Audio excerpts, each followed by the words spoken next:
So, hey guys, today I decided that I would talk about something that has been part of my life pretty much forever, and it has affected my everyday life. So, some of you might know that I have Turner syndrome, and a lot of people have been wondering what it is, and yeah, basically just what it is, because it is a really rare syndrome and condition, so people really don't know that much about it. So the basis of Turner syndrome, it only affects women, no men, just women, and normal developing human body, a female body, has 46 XX chromosomes, so 46 chromosomes. But women with Turner syndrome have 45 chromosomes. So we are either missing partly or completely one of our X chromosomes. That is the basis of the syndrome. There's an X chromosome missing. So just a quick disclaimer, because of that X chromosome missing, we have a lot of hormonal issues. We don't start our puberty without hormonal treatment.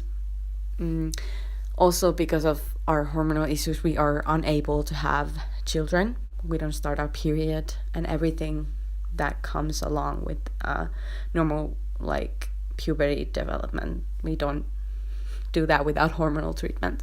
And we are also really short. I am 149 centimeters tall. I don't know what that is in feet, but I'm really short. We have short and webbed neck, low set ears, low hairline, swollen hands and feet, which are just really puffy and just short. And also with Turner syndrome, some people might have heart issues and some other issues alongside the syndrome. And what most people don't know about Turner syndrome is that most of us have normal intelligence, but some might have learning problems with maths mostly. And I think I do. I'm not handling, I never handled mathematics really well, so I think that is partly because of my Turner syndrome. And also vision and hearing might be a problem. Well, I have glasses, my vision is getting worse, and also I have had problems with hearing. My hearing is lower than regular, so I don't know, do I need to get hearing aids at one point in my life? Most probably, sooner or later. So those are the main things about Turner syndrome. And it's pretty rare. It affects 1 out of 2,000 to 5,000 people. And 99% of Turner pregnancies get miscarried. So only 1% of the babies that have Turner syndrome are born alive. So we are kind of miracle babies. Actually, we call the Turner girls butterflies. I don't know where that sign comes from, but it's universal. It's everywhere. It's just a butterfly as a sign of Turner syndrome. So then to my Turner, there are a lot of things that come alongside with Turner syndrome, and everyone's story is a little bit different. I actually did not get diagnosed until I was 8 years old, which is kind of late, because nowadays the babies can get recognized that they have Turner syndrome during the pregnancy already, or when they are born immediately. But back when I was born, 1998, it was not that. And when I was 8, when I got diagnosed, the doctors were not really aware of Turner syndrome that well. But I went to a doctor for a totally different reason. And luckily, thank goodness, she was a doctor who had just learned about Turner syndrome. She was specialized in Turner syndrome. And I went there for a totally different reason. And she looked at me. She looked at my hands and my legs, because I said that we might have puffy and short legs. And just our stature is pretty similar if you look at girls with Turner syndrome. So she looked at me and she said, like, is it okay if we take a few blood tests? And my mom was kind of like, okay. She was kind of terrified. And she was right. The doctor was right. I had Turner syndrome. And before I turned 9, I had to start taking growth hormones every night. And that was the hardest part of this all. Because I was horrifically afraid of needles and injections. And I had to inject myself every night. It was one of those pens that diabetics have, like insulin pens, but mine was just growth hormone, because I would have stayed very, very short if I didn't take growth hormones. So for the first week, my mom injected me, but I didn't really like it. I wanted to do it myself. So after 1 week, 9-year-old me was brave enough and started doing it all by myself. And I had to do it for 5 years, every single night. And the most annoying part of it was that the pen and the injections had to be in cold. So they had to be in our fridge. And whenever I went to like sleep over with my friends or something, it was a huge struggle because I had to bring the pen with me and it had to be on the fridge. And back when I still had to inject myself, we went to Tenerife. So we had to fly with the plane, with the pen. And my mom had to get a certificate that we can take the pen with us because it had growth hormones in it. And it was a huge struggle to get that pen with us to our holiday, but we made that. We made that happen. But after a while, honestly, the injections weren't that bad, but I had to do them for 5 years every single night. And I had to take a lot of other hormonal medication as well. When I was really young. And I still have to take hormonal medication through the rest of my life because my body is not functioning correctly. It's missing the X chromosome, so it's not producing the hormones and everything human body needs to function. And one thing that I really try to put aside is that just like in regular, the people with Turner syndrome have shorter life expectancy. And yes, I am terrified of that because I have no idea how much shorter that life expectancy is. But I try not to psych myself out with it. I'm living day by day, and I don't really like to think about that too much. I would say the hardest part of this all has been the injections back then when I was really young, and we had to go to the doctors all the time. I had to spend nights there. It was just like hospital, and I still have to go for the checkups. They actually now just made them like between every 2 years, but before that it was every year. And before that, when I was even younger, it was like more like regularly than just once a year. And I think, like I said, what I've struggled with this is like maths, because people with Turner syndrome have problems with math and other learning problems. You have to take estrogen, that is the female hormone, and just growth hormone, and possibly other treatments during life. It really, really depends. Everyone's story is a little bit different. But at least for now, I can say that I've been lucky enough to not have any heart complications or anything like that.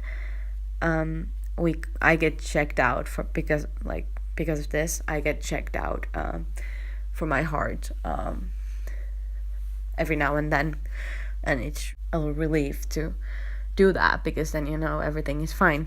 What I notice about myself though, and what is with other Turner girls as well, is having problems with my back. Like my back is hurting, and scoliosis and other problems like these are possible because of Turner. So I really need to start like working with my back and like my muscles and just like making myself like trying to stretch and everything so that I stay healthy and just like everything. It's a really big part of this that you have to just like take the matters into your own hands and do something about it. Just like not sit and just like whine because it's in your hands. Do you stretch and do you keep yourself moving and keep yourself healthy? It's a big part of this. Vitamins are a big part of this. Vitamin C, vitamin D, we need to take those a lot. And I try to take my vitamins and everything, but I seem to forget them because they're basically optional. They're not like my medication that I have to take every day. So my mom is like, have you taken vitamins? And I'm like, no, I haven't in 5 weeks or something. Mom is like, oh, you need to. So I'm trying to do that. But basically it's been a long journey already. I'm going to turn 21 this year, and yeah, a lot of hospital trips, a lot of scary things, new things. We did not know about the syndrome at all when we got diagnosed. I was really little, so I didn't really even think about it that much then. I remember we drove home from the hospital when I got diagnosed, and my mom was like really emotional because it was just like a new and horrifying thing for her to like have a kid that has something like this. So I remember I was just like, Mom, we're gonna get through this because I had no idea what was going on. So I was like, she's emotional, and I was like, Mom, we're gonna get through this. And every time she like reminds me of that, she's like, that one day you said that we're gonna get through this, and we did. I was right. As in day-to-day life, like how it affects me now, not that much, luckily. At least not yet. I need to take my medication. I need to stretch. My back is hurting a lot. My arms and legs because they're really short. So I need to keep myself moving and I need to stay active. But it's also like, because I am so short, people are like, oh, you're so cute, you're so short. And my friends call me a minion or like a dwarf. I don't mind that. It's fine. But usually it's the short stature that makes people wonder. Little kids come up to me like, why are you so short? You're an adult. And some people at school come to me like, oh my God, you're so short. Like, and I don't mind them asking that. I like to explain about it because it's a syndrome that is pretty rare. I don't mind it, but usually it's nothing else. Other than that, girls with Turner syndrome look completely normal, but just the short stature and our puffy hands and feet, and that's how you can recognize us, I think. So I feel like this has been a long rant, but that's basically what Turner syndrome is about. Missing an X chromosome, and it only affects women, and 99% of the pregnancies with Turner kids get miscarried. 1% of them are born alive, and the frequency of the syndrome is 1 in every 2,000 or 5,000 people. And I'm one of the lucky ones, one of the 1% who made it this far. And it's honestly, it's just like crazy to think about. I'm like super grateful about that. That I am here, I am healthy, I can live my life to the fullest. I enjoy doing things. I enjoy school. I'm in university. So that's a great example of how people with Turner syndrome are just as intelligent as other people. Most of the Turner women are like highly educated and no issues in that, I think, other than the mathematics, but not everyone struggles with that, but many do, just like me. But it's just honestly so amazing that I can just like enjoy my life. I enjoy voiceovering, I enjoy university, I enjoy my friends, I enjoy going out, I enjoy doing sport, I enjoy being active. It's just like living my life to the fullest. So I would say that it's not affecting me that much. But there's always the what ifs, especially when I'm thinking about the future. It's really hard to think about how I will not be able to have my own kids. Never be able to do that. But there's also always other options if you want kids. And there's also the what ifs in like diabetes, heart issues that might come as you get older. But I say just not think about those things. Just live your life to the fullest, because your life is just great now and just okay now. So just like live life to the fullest and not think about the scary things that might be ahead. Might not even be, but might be ahead in the future. So I'm just like in a pretty good place with my Turner syndrome currently. So hopefully this gave you a little bit of information about Turner syndrome and what it is and how it affects people like me. So yeah, I think that's all I wanted to say for tonight. Now I'm gonna get ready for bed. This was a long rant. I'm sorry, guys. Bye.